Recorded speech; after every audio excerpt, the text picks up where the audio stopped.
Assalamualaikum warahmatullahi wabarakatuh.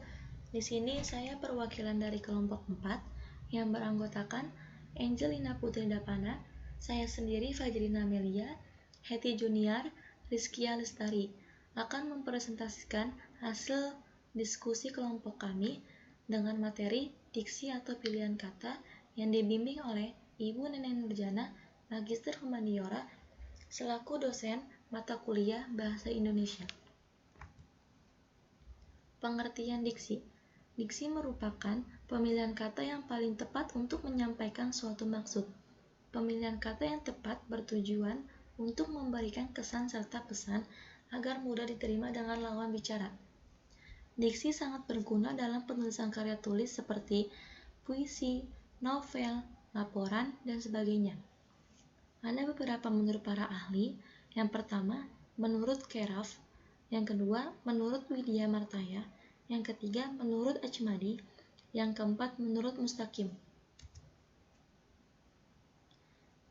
Di sini ada 6 jenis diksi. Yang pertama, makna denotasi dan makna konotasi. Makna denotasi ialah makna yang sesungguhnya dari kata tersebut. Sedangkan makna konotasi ialah makna yang bukan makna sesungguhnya dari makna kata itu sendiri. Contoh, ibu membuatkan aku kopi yang sangat nikmat pagi ini. Denotasi kata kopi menunjukkan makna sebenarnya. Contoh selanjutnya, kulit Budi terlihat seperti kopi. Konotasi negatif. Kata kopi menunjukkan makna yang tidak sebenarnya dan berupa sindiran. Kedua, makna leksikal dan gramatikal. Leksikal ialah makna kata yang berdasarkan kamus. Leksikal dapat disebut juga leksikon atau makna kata berdefinisi. Contoh, miskin ialah ketika seseorang tidak mampu dan kekurangan secara finansial. Gramatikal ialah makna kata yang terjadi karena terdapat imbuhan. Contoh, pelukis, lukisan, dilukis, pelukisan. Diletakkan pada frase, klausa, atau diberi intonasi. Contoh, pelukis itu merupakan orang yang sangat terkenal. Pada lukis menunjukkan orang. Ketiga, makna referensial dan non-referensial. Makna referensial ialah makna kata yang menunjukkan sesuatu, misalnya, kantor bupati terletak di Jalan Jenderal Sudirman. Kata jalan menunjukkan kepada sesuatu tempat. Sedangkan makna non-referensial ialah makna kebalikan dari referensial. Contoh, aku baru saja pulang dari kantor bupati, akan tetapi aku lupa alamatnya. Kata tetapi mengacu pada kata non-referensial. 4. Makna konseptual dan asosiatif. Makna konseptual ialah makna kata yang mendeskripsikan kata itu sendiri. Contoh, minggu ini aku dan keluarga akan berlibur ke puncak. Kata puncak mendeskripsikan daerah dataran tinggi. Sedangkan makna asosiatif ialah makna kata yang menunjukkan hubungan terkait dengan makna kata tersebut. Contoh, hati orang itu sangatlah putih. Kata putih memiliki hubungan dengan bersih dan suci. 5. Makna kata dan makna istilah. Makna kata ialah makna yang akan terlihat maknanya ketika terdapat pada suatu kalimat. Contoh, kata panas dapat menunjukkan cuaca, dapat menunjukkan suhu, dan dapat menunjukkan benda. Sedangkan makna istilah ialah makna kata yang bersifat mutlak karena hanya digunakan pada bagian-bagian tertentu saja. Contoh, kata panas hanya dapat digunakan untuk mengungkapkan suatu makanan yang baru saja matang. 6. Makna kias dan makna lugas. Makna kias ialah kata yang digunakan untuk mengutarakan makan secara tidak langsung. Contoh, gadis itu seperti bunga yang bermekaran. Kata bunga menunjukkan makna cantik jelita. Makna lugas ialah jelas atau makna yang berlawanan dengan makna kias. Contoh, bunga di halaman rumahku sangatlah indah. Kata bunga menunjukkan makna yang jelas.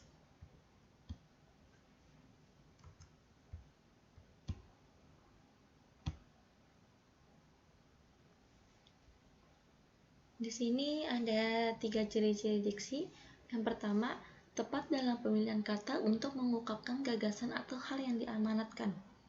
Kedua, dapat digunakan untuk membedakan secara tepat nuansa makna dan bentuk yang sesuai dengan gagasan dan situasi serta nilai rasa pembaca.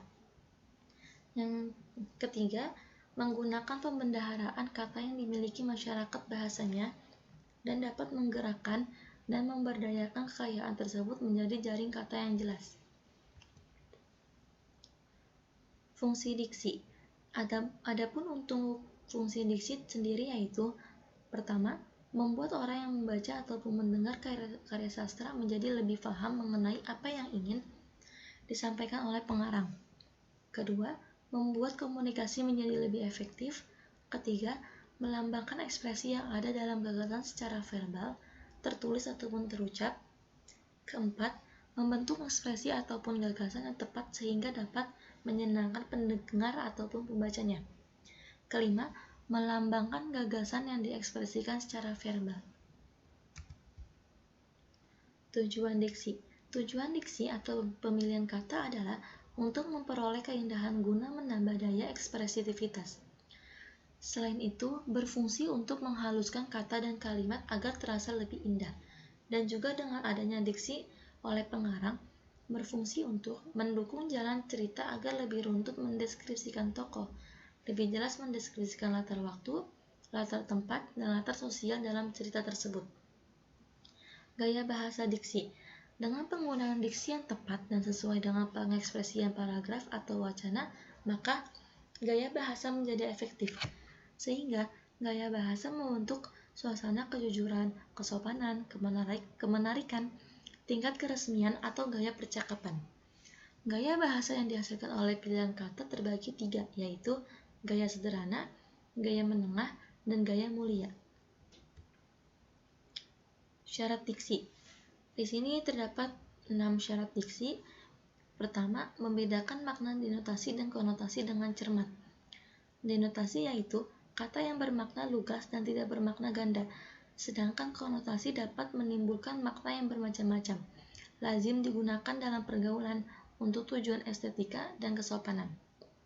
Kedua, membedakan secara cermat makna kata yang hampir bersinonim. Kata yang hampir bersinonim misalnya adalah, ialah, yaitu, merupakan dalam pemakaiannya berbeda-beda. Ketiga, membedakan makna kata secara cermat kata yang mirip ejaannya, misalnya inferensi atau kesimpulan, dan interferensi atau saling mempengaruhi, syarat atau penuh, bunting, dan syarat atau ketentuan. Keempat, tidak menafsirkan makna kata secara subjektif berdasarkan pendapat sendiri. Jika pemahaman belum dapat dipastikan, pemakaian kata harus menemukan makna yang tepat dalam kamus. Misalnya, modern sering diartikan secara subjektif canggih. Menurut kamus modern berarti terbaru atau mutakhir. Canggih berarti banyak cakap, suka mengganggu, banyak mengetahui, bergaya intelektual. Kelima, menggunakan imbuhan asing atau jika diperlukan, harus memahami maknanya secara tepat. Misalnya, dilegalisir seharusnya dilegalisasi, koordinir seharusnya koordinasi. Keenam, menggunakan kata-kata idiomatik berdasarkan susunan atau pasangan yang benar. Misalnya, sesuai bagi seharusnya sesuai dengan.